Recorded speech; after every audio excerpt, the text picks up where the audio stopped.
Well, 4 teenage escapees are now in custody in the latest jailbreak from the Bridge City Center for Youth. One is still on the run, and Channel 4 has obtained video that you're seeing right now of some of those escapees running through a nearby neighborhood. Good evening and thank you for joining us, everyone. I'm Sharice Gibson. Katie is on assignment this evening. Now, this is one of more than a dozen escapes from the center in a year. Paul Murphy joins us outside of that facility where, Paul, obviously those calls for that facility to shut down are growing louder and louder every time this happens. Well, Sharice, by our count, there have been at least 20 inmates who have escaped from the Bridge City facility over the past year. The latest happened early this morning when 5 teenagers got out. Neighbors say enough is enough and something needs to be done now to secure the facility. Terrence Fizel can see the juvenile jail from his backyard in Bridge City. My neighbor called me about 5 this morning and said that his cameras went off because the dog was barking. And he said he saw 3 kids run through his yard, So I went and checked my cameras, and lo and behold, I saw 2 come, walking through my yard. Fizel believes these are the 5 inmates who escaped from the jail early Thursday morning. They pulled on a couple of car doors and they went on down the street, dressed in their little uniform, white T-shirt, black shorts. So, I knew that's where they had came from. At least 20 inmates have escaped from the juvenile facility in just over a year.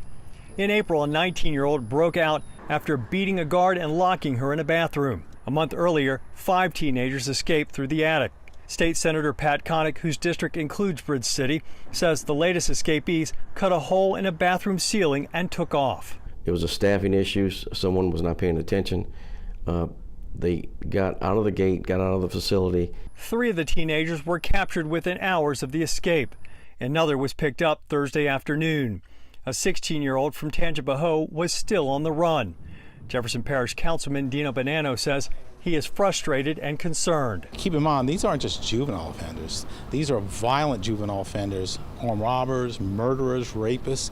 And this facility is a minimum security facility. It wasn't designed for this. The last several escapees came through a break in the perimeter fence behind Fizel's home. The last time that last guy broke out, he broke out when he got ready to go over the fence broke, it fell down. And it's never been fixed. Local leaders and neighbors say the state needs to close the Bridge City facility. The facility is not designed to house inmates like these kids. It needs to be shut down. I don't know what has to happen for them to get this, together. If they can't fix it, close the place out.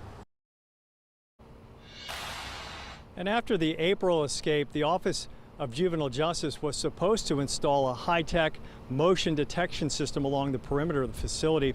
That system was supposed to notify guards if someone was trying to escape, and we're not sure if that system was actually working last night or early this morning.